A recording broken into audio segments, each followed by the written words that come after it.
During this period of the year between Pesach and Shavuot, we the Jewish people are reading Pirkei Avot, the Ethics of the Fathers. It's a remarkable collection of the teachings, the maxims, the aphorisms of the founding masters of Judaism, dating back to the 4th century BCE, if not earlier.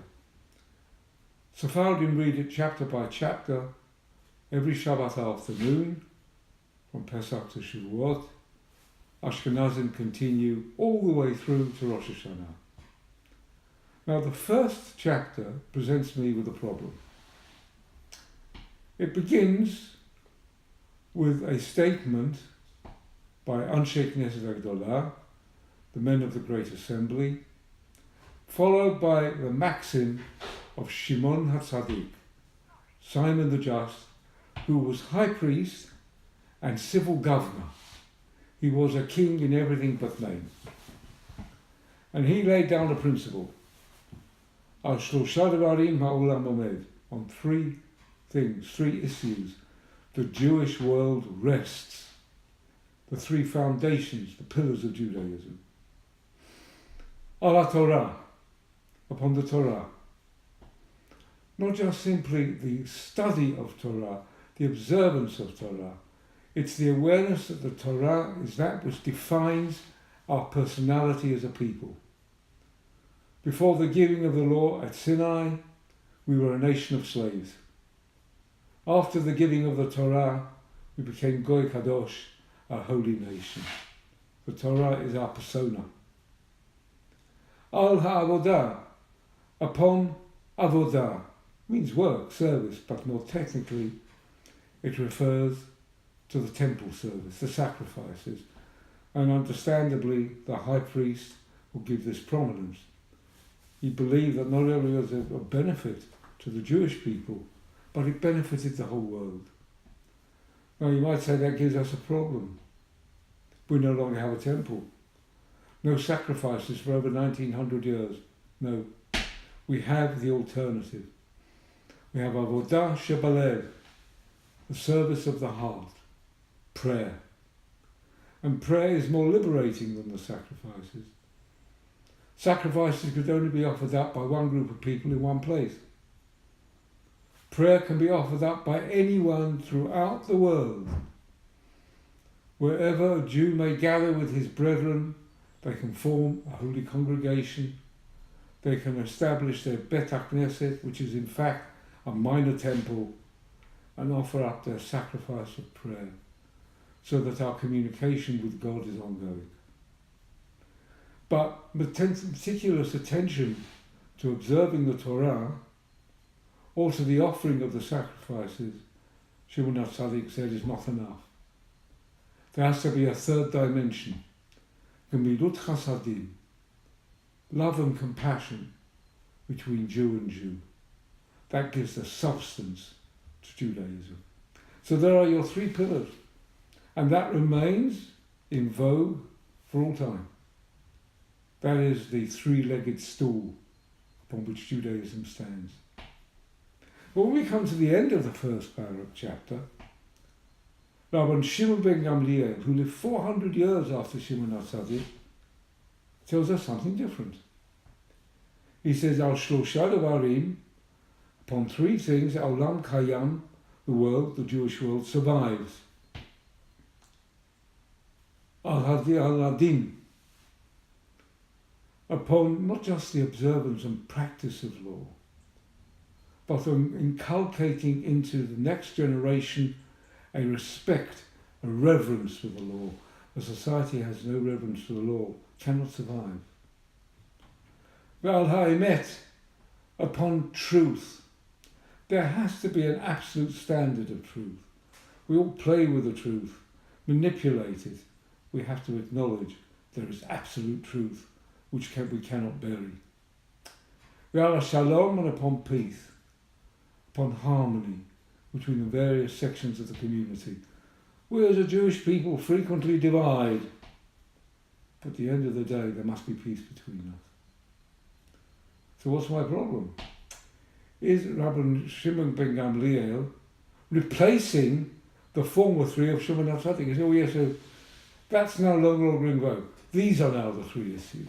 Not at all.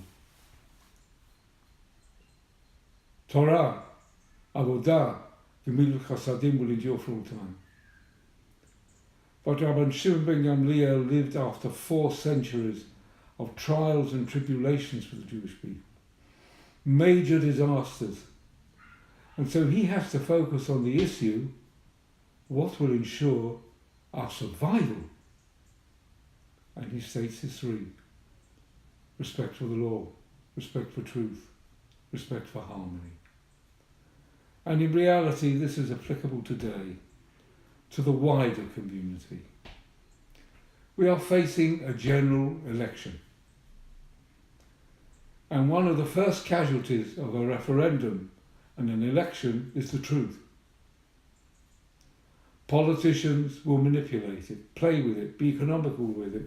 In plain language, they'll lie through their back teeth to make promises they cannot keep to secure our votes.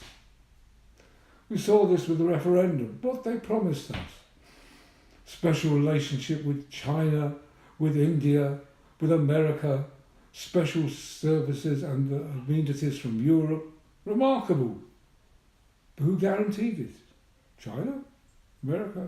Europe? No.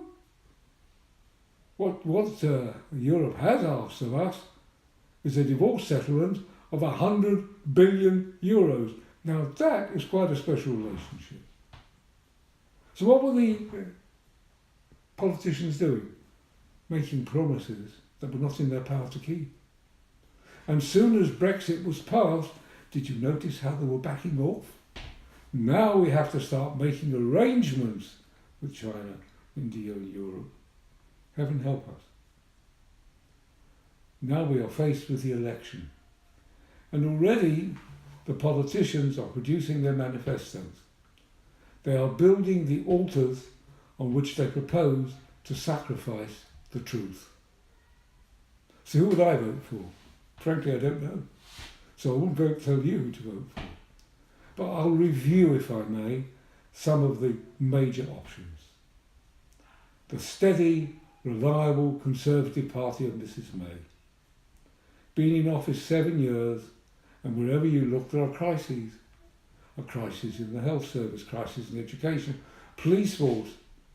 They presided over 7 years that have generated crisis. They call it austerity. That's a posh name. And now they're saying, give us another 5 years to sort it out. And my response is, no confidence. No confidence. And then we have the National Socialist Party of Comrade Corbyn. We must give them credit.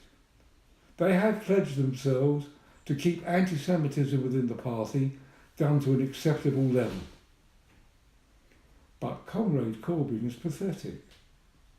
He is the ultimate manifestation of the principle that God protects the stupid from realising how stupid they are. He stands there declaring, I support the atomic weapons programme. But if it came to it, I wouldn't use them. So what are you talking about? Spend billions on weapons you don't intend to use? Put that money into our national services, we'd be the best served country in the world. So what are you up to, Comrade Corbyn? In reality, he is ideologically committed to nuclear disarmament. That's his view. But he's in the clutch of the unions. And they're saying to him, the arms programme means jobs for our members.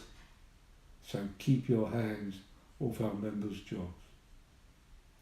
And so poor Jeremy sits on the wall with his mug on one side and his wump on the other. No confidence. Then you have the Lib Dems. They're in the most fortunate position of all.